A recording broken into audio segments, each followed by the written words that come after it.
Hi అండి, నమస్తే. నేను మీ రచన వైబ్స్కు స్వాగతం.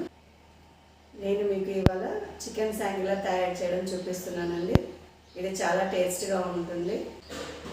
ఇదిగోనండి, ఎప్పుడు మిమ్మల్ని కలవాలన్నా నాకు ఈ సౌండ్ ఎఫెక్ట్స్ తప్ప. ఇక్కడ దగ్గరగా ఇల్లు ఉండడం వల్ల ఇళ్ళలో వర్క్ చేసుకుంటూ ఉంటారండి. నాకు వంట చేసేటప్పుడు రికార్డ్ చేయడానికి వాయిస్ నీట్గా వినిపించట్లేదండి. అందువల్ల వంట చేసేటప్పుడు చెప్పినది డైరెక్ట్గా పెట్టడానికి కుదరట్లేదు, ఎందుకంటే సౌండ్స్ వేరేవన్నీ వినిపిస్తూ ఉంటాయి. మీకు వాయిస్ క్లియర్గా ఉండదు. నేను మీకు వీడియోకి వాయిస్ ఓవర్ ఇవ్వాల్సి, నా ప్రాబ్లం మీరు అర్థం చేసుకొని నన్ను ఎంకరేజ్ చేస్తారని ఆశిస్తున్నానండి. మనం వంట స్టార్ట్ చేసేద్దాము. నేను మీకు ఈ చికెన్ శాంగ్రిలాని డాబా స్టైల్లో చూపిస్తున్నానండి. ఈ చికెన్ శాంగ్రిలా కోసం నేను 1/2 కిలో బోన్లెస్ చికెన్ తీసుకున్నానండి. వాటిని నేను చిన్నగా కట్ చేసుకుంటున్నానండి. వీటిని క్రాస్గా కట్ చేసుకోవడం వల్ల తినేటప్పుడు పంటి కింద పడకుండా ఉంటాయండి. మనం తినేటానికి కూడా ఈజీగా ఉంటుంది. నేను అందుకే క్రాస్గా కట్ చేసుకుంటున్నాను. నా వీడియో లైక్ చేయండి, నా ఛానల్ సబ్స్క్రైబ్ చేయండి, బెల్ ఐకాన్ ఆన్ చేయండి. నీట్గా క్లీన్ చేసి పెట్టుకోవాలండి, వాటర్ లేకుండా. తర్వాత ఒక బౌల్ తీసుకొని మ్యాగ్నెట్ కోసం మనము 2 టేబుల్ స్పూన్ల అల్లం వెల్లుల్లి పేస్ట్, రుచికి సరిపడా salt, black pepper 1/2 teaspoon, white pepper 1/2 teaspoon తీసుకోవాలండి. అలాగే 2 ఎగ్స్ తీసుకోవాలి. నేను ఎల్లో ఎగ్తో పాటు తీసుకుంటున్నాను. ఇవన్నీ బాగా ఎగ్తో పాటు మిక్స్ అయ్యేటట్లు మిక్స్ చేసుకోవాలండి. బాగా బీట్ చేసుకొని ఇందాక క్లీన్ చేసి పెట్టుకున్న చికెన్ను వాటర్ లేకుండా వేసుకోవాలండి. 2 టీ స్పూన్ మైదా, 2 టీ స్పూన్ కార్న్ఫ్లోర్ వేసి బాగా మిక్స్ చేసుకోవాలండి. దీన్ని చేత్తో మిక్స్ చేసుకోండి. ఇలా చేసుకోవడం వల్ల మనకు మసాలా అంతా చికెన్కు బాగా అంటే మంచి టేస్ట్ వస్తుంది. ఇలా కలిపి పెట్టుకున్న దాన్ని ఒక 1 అవర్ దాకా పక్కన పెట్టేసుకోవాలండి. అంత లోపల మనం ఇక్కడ పచ్చిమిర్చి కట్ చేసుకుంటున్నామండి. ఒక 5 తీసుకున్నాము. వెల్లుల్లి వచ్చేసి ఒక 25 దాకా తీసుకొని చిన్నగా కట్ చేసామండి. ఒక అంగుళం అల్లం తీసుకొని చిన్నగా కట్ చేసి పెట్టుకోవాలి. ఆనియన్ 1/2 వచ్చేసి మనం పెద్ద సైజులో కట్ చేసుకోవాలండి. ఇంకొకటి చిన్న ఆనియన్ వచ్చేసి ఇది మనం చిన్నగా కట్ చేసి పెట్టుకోవాలి. 1 అవర్ తర్వాత ఒక బాండీ పెట్టుకొని అందులో మనం డీప్ ఫ్రైకి సరిపడా ఆయిల్ వేసుకోవాలండి. ఆయిల్ వేడైన తర్వాత మనం ఇందాక మ్యాగ్నేట్ చేసి పెట్టుకున్న చికెన్ను ఒక్కొక్కటిగా సపరేట్గా విడివిడిగా వేసుకుంటూ ఫ్రై చేసుకోవాలండి. ఇది గోల్డ్ కలర్లో వచ్చేంత వరకు ఫ్రై చేసుకొని పక్కన పెట్టేసుకోవాలండి. ఇలాగే మున్న చికెన్ మొత్తం వేసుకొని ఫ్రై చేసుకోవాలండి. రెండోసారి కానీ మూడోసారి కానీ మనం చివరిలో దింపేటప్పుడు ఇవన్నీ మళ్ళీ ఒకసారి వేసుకొని ఫ్రై చేసుకొని పక్కన పెట్టేసుకోవాలండి. అలాగైతే మంచిగా కరకరలాడుతూ బాగా ఉంటాయి మనకు.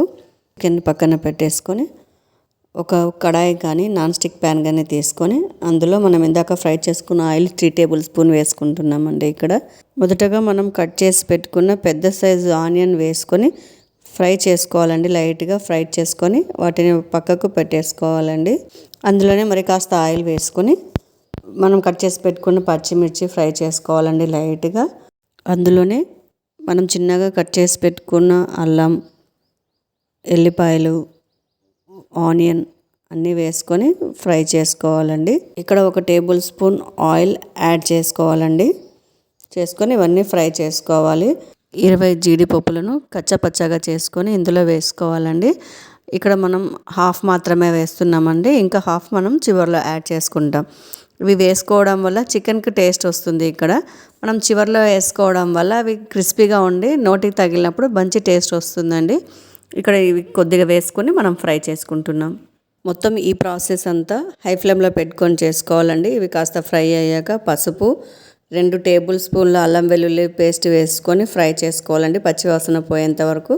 ఇది కాస్త ఫ్రై అయ్యాక అందులో మనం తెల్ల మిరియాల పొడి 1/2 టేబుల్ స్పూన్ యాడ్ చేస్తున్నామండి. ఇక్కడ మనం పొడి చేసుకున్న శొంఠిని 1 పించ్ వేసుకుంటున్నామండి. ఇక్కడ ఇది కాస్త ఫ్రై చేసుకున్న తర్వాత అందులో ఈ మసాలాలకి సరిపడా సాల్ట్ మాత్రమే వేసుకోవాలండి. ఎందుకంటే ఆల్రెడీ మనం చికెన్లో వేసుకున్నాం కాబట్టి కాస్త ఐడియాతో వేసుకోండి. అందులో మనకి సాస్లో కూడా సాల్ట్ ఉంటుందండి, చూసుకొని వేసుకోండి.